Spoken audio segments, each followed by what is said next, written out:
Hey folks, welcome back to Gaming Garbage, where we take a look at games, chat about the gaming news in the industry, and of course, stream for fun. Today, we're going to have a two-parter for State of Gaming. So first, we're going to go over the Antithetical Audience. That will be part one, and then we're going to go over Black Hole Games and how that's really shaping the industry and what the future really looks like. And that will be part two. And so we'll go over the meaning. We'll go over some things that have changed with gaming. We'll go over some examples, of course, and then we'll go into kind of how it's changed the general gaming scape to have these kind of casualized games and how they've created this antithetical audience. Now, don't worry, I had to look it up too, of course. Absolutely. And so, yeah, what does antithetical mean? So it's directly opposed or contrasted or mutually incompatible. And in talking with video games, we kind of have a lot of examples where the sequels are even different across like different IPs. There's kind of this push to casualization to expand the audience for like more players to get as many as they can. And this is generally so that there can be a bigger push to revenue. Okay, there can be it can also be unfortunately harder to like keep pace with some of the games and or to keep things more complicated. And so, yeah, they casualize them down. And public companies, too, they want to continue to show growth. And there was a ton of growth during COVID for pretty much every single company. There was a ton of stimulus out there. And now in 2024 and 25, companies want to continue to see growth. And in a way, they've been doing that by having layoffs, canceled projects, and closing down studios because they have less overhead. Companies, too, though, are still struggling in the 2020s after this stimulus. And they are having those layoffs and stuff. So like Bungie and EA and Ubisoft, Embracer Group, which is a massive umbrella company, BioWare, Square Enix, PlayStation and Xbox, Warner Brother Games, Take-Two Interactive, 343 Studios. And those are just a few examples off the top of my head that I wrote down. But games that have become more casualized, usually to a degree, go live service. So they have continued streams of content that can be purchased, and then there's also microtransactions in the game as well. And again, this is completely to get more revenue in, and expanding the player base ultimately would mean more revenue, right? And so this is why they kind of casualize the game. And games that have done this, that have gone live service in some way or completely, or maybe have even been built that way, is Assassin's Creed Shadows, Far Cry, Grand Theft Auto, Call of Duty, Battlefield, Overwatch, Diablo, Gran Turismo, Final Fantasy, Monster Hunter, Watch Dogs, The Last of Us, Halo, Need for Speed, DC and Marvel games, Dragon's Dogma, Resident Evil, Dragon Age. There's been a ton of them, and there's even way more than that. It's just about every single type of game out there almost seems like it has microtransactions, okay? Or you can like buy all of the map pieces to reveal the map, like in Assassin's Creed Shadows. Or you can get these, experience boosters so you can level up faster. Or you can buy these suits of armor. I even think Ghost of Yotei is going to go this way with watching the gameplay trailers. Like, you can customize your character, and like Yotei has all of these different armor sets, all of these different colors that you can change and swap out. It's just like, oh no. $20 for blue. Here we go. It's going to be amazing. Some of these games, of course, are free, okay?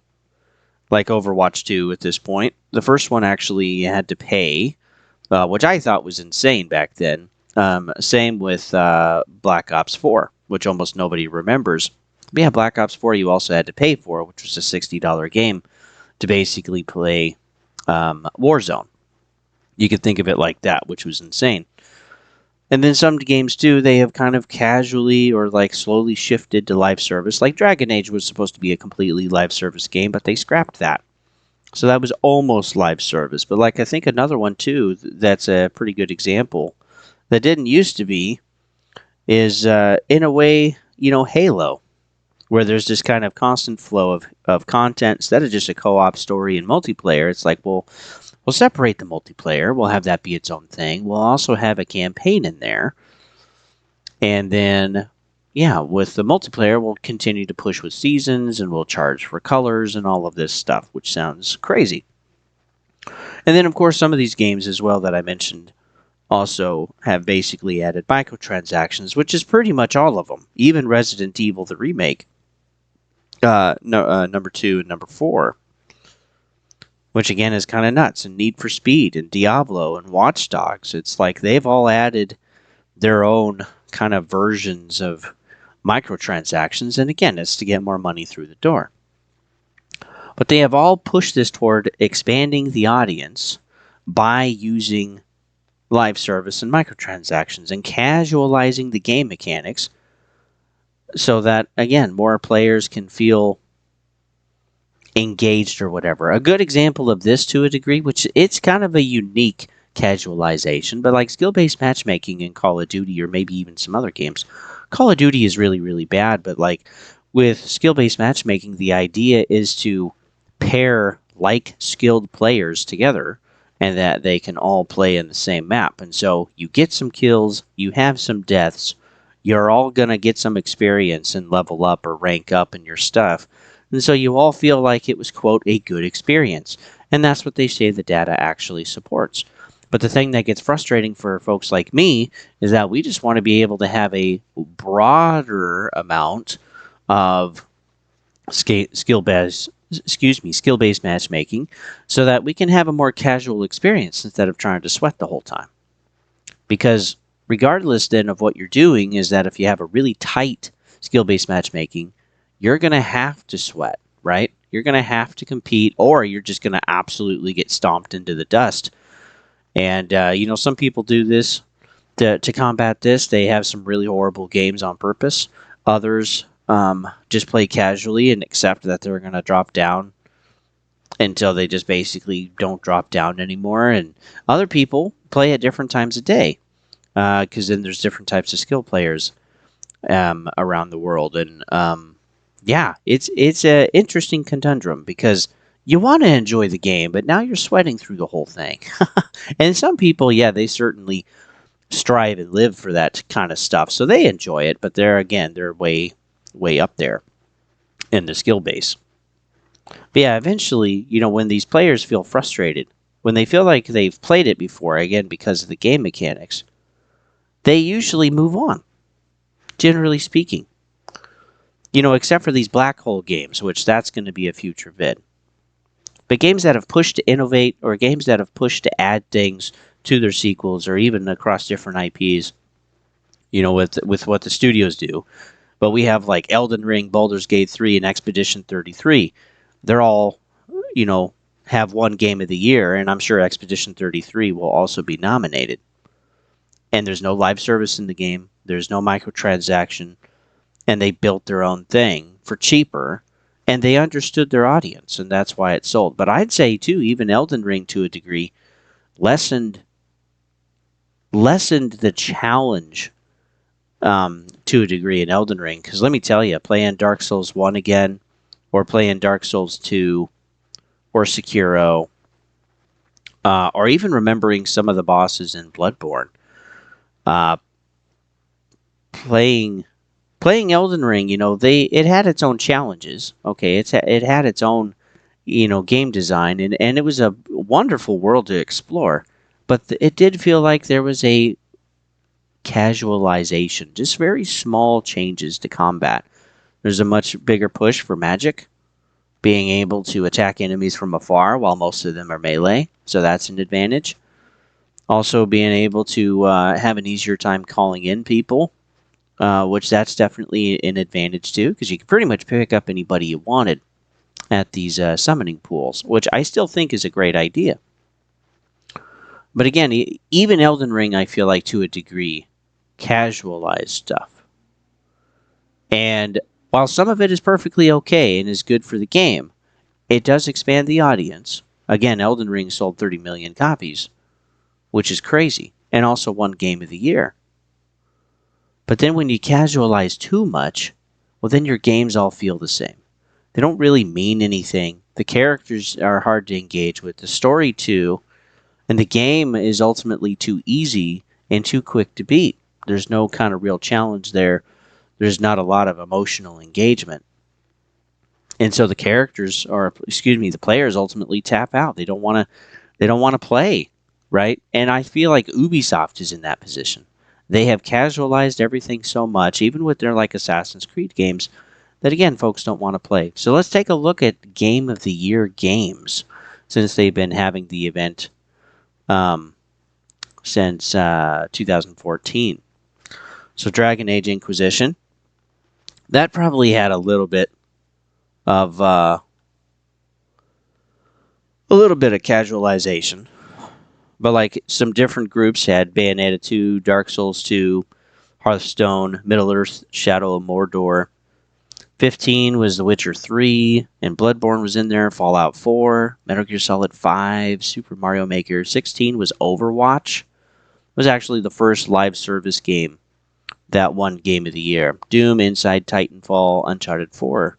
17 was Breath of the Wild. God of War was 2018. Yeah, 2018 was a really good year, if we're being honest. 2019, Sekiro, Shadows Die Twice. Death Stranding was in there too. Resident Evil. 2020 was The Last of Us Part 2. 2021 was It Takes Two. That was a really good game, honestly. 2022 was Elden Ring. 23 was Baldur's Gate. And yeah, just look at these games. 24 was Astrobot. And again, the thing that is surprising and crazy to me is that most of these games, they're not like full bore live service, right? They're story games. They're characters that you can remember, that you can engage with. And while some of them could be live service or have aspects of it, they're not like completely full blown live service like Overwatch, right? And Overwatch then, compared to today, is completely different. They've completely changed everything. But once we start getting to probably 2018, 2019, we start getting into some games that have some live service elements, maybe, or at least have microtransactions. And that has just now become a integral part. And two, you'll look at some of these games and it's like, oh yeah, those were fun, but those weren't as good as the old ones. And to a degree, they were probably more casualized. So we'll check out, some of these are some older games. Some of these you probably haven't played, but like 7-game sequels that simplified the mechanics. And we'll go over each one. Assassin's Creed Mirage.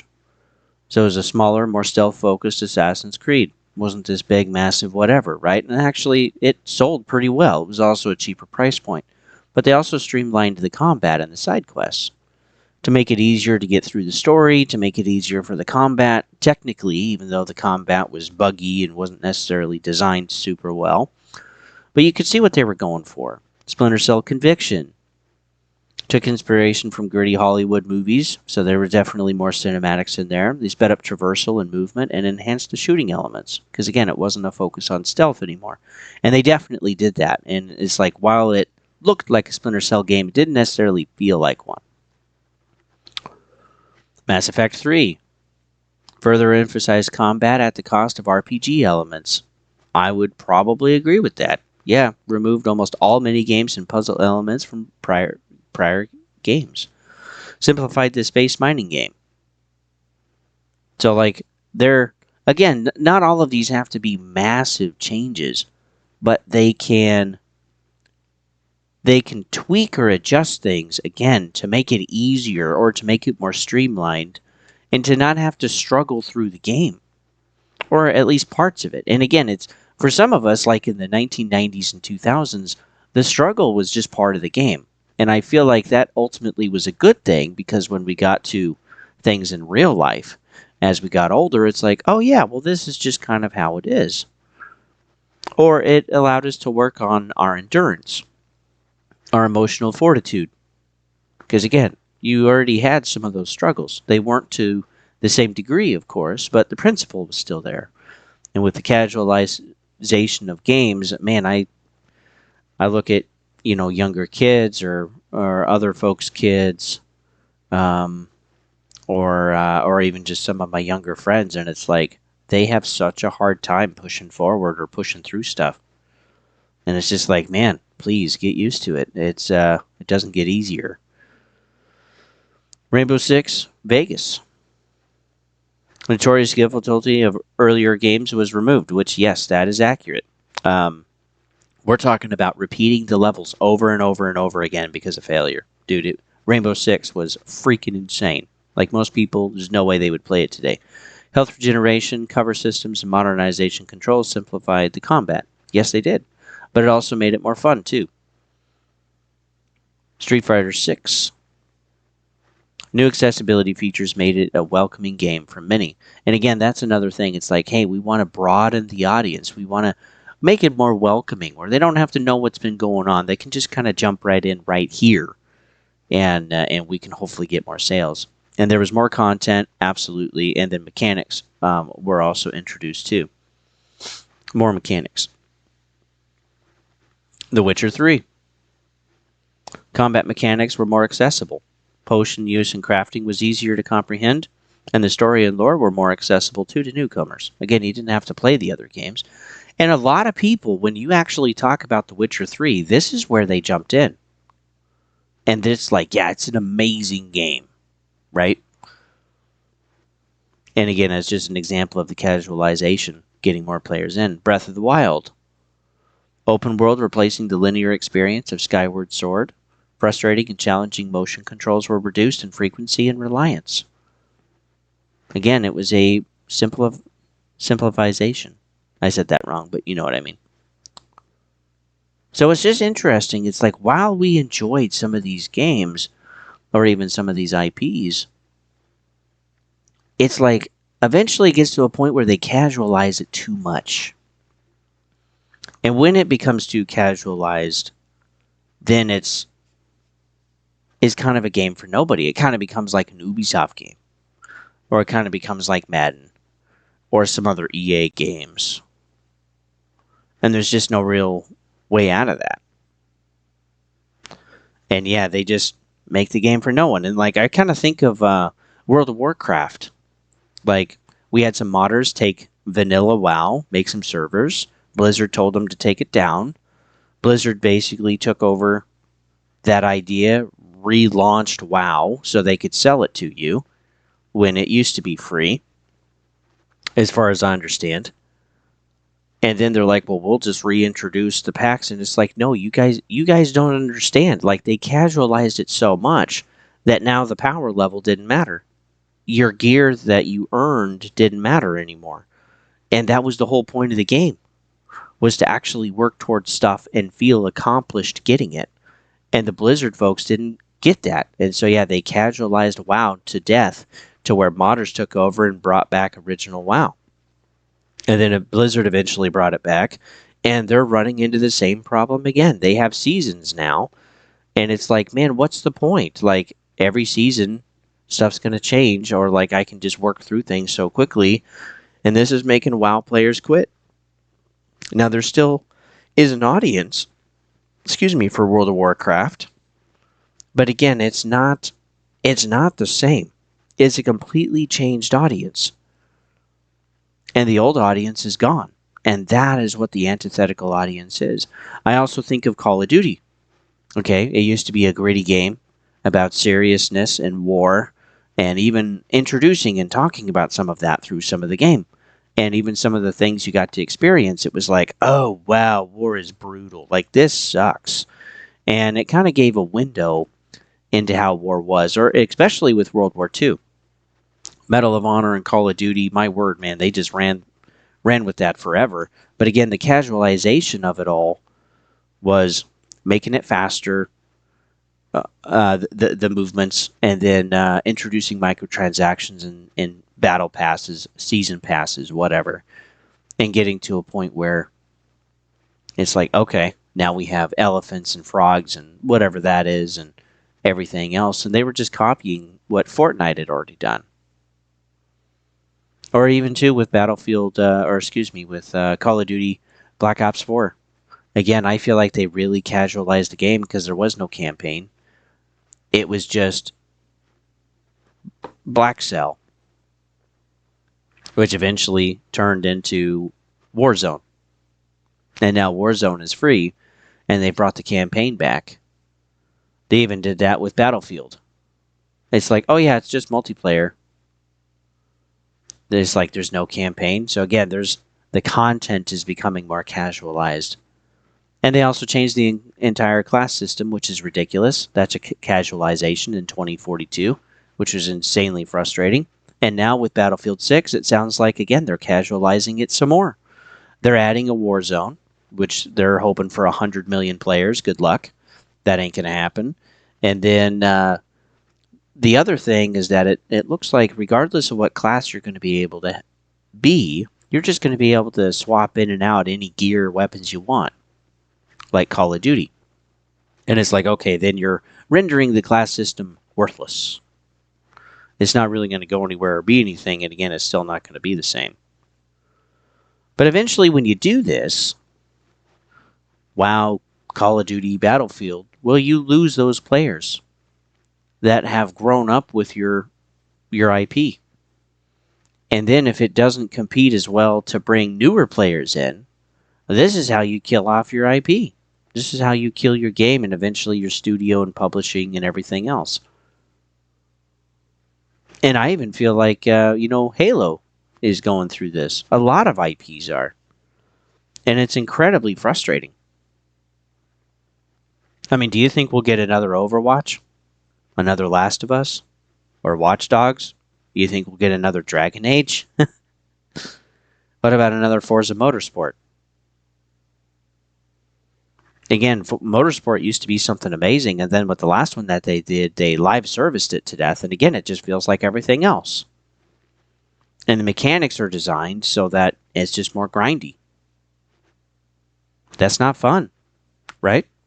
In the long run, these games, these IPs, they become bland and boring. People don't want to play them. And this is why everything kind of feels like everything else after a while. And your IP eventually lose relevancy. No one rushes to buy these games anymore. Maybe if you do, okay, to show you on the channel what it's like, but people too have become more curious and not excited. And this too is Marathon right now. Like Marathon has an entire lore and history, and I feel like they're throwing that all away. And then again, they're just making it live service. They're making it grindy. They're putting in the microtransactions. And again, it just feels like we've played it already. And then they're standing there and saying, yeah, you're going to have to pay us money. Which, again, we don't even know exactly how much it's going to cost. Many of us are assuming $40. But yeah, when nobody cares, or people are only curious, the game usually dies pretty fast. And then we have these Game of the Years, or even like Pal World. Finally, Pal World was willing to try something no one else was, to get inspiration from a Nintendo IP and to build a game. And Pal World is awesome. And then it's co-op on top of it. And it's like they chose to innovate, and Nintendo has been building the same garbage, in my opinion, for a long time. And for a lot of us 30 and 40-year-olds, it doesn't have the same pull anymore. Now, Donkey Kong Bonanza, that's a different take on a game, and that's great. Mario Maker, that was another one. So, to a degree, Nintendo still innovates, but they love having the control. They love only giving as much as they feel they need to give, instead of giving as much as they can. And they've kind of always been that way. But like Nintendo never wins Game of the Year. These big AAA companies, God of War was basically the last one. This was roughly 150 million to make. So that, at least with the video I did, that's an order of magnitude into the hundreds of millions now, and so that's a AAA game. If you're actually curious about that video, I'll try to remember to link that down below. But when you look at these, They don't want to win Game of the Year. They're not trying to win like they used to. They're now trying. Yeah, they're now trying to make these black hole games, and that's going to be our next part later this week. So thanks for tuning in. You can always follow me at Gaming Garbage 22 over at YouTube. Excuse the video if it's a little kind of all over the place. I'm a little tired this morning and a little groggy, but yeah, I definitely want to get this out because man, it helps explain what our industry is going through. So don't forget we have playlists. There's a bunch of stuff there, and also you can follow me at Don't Tread on the over on Twitch. And when I play games, I'll chat with you guys. And with that, folks, we'll see you in part 2.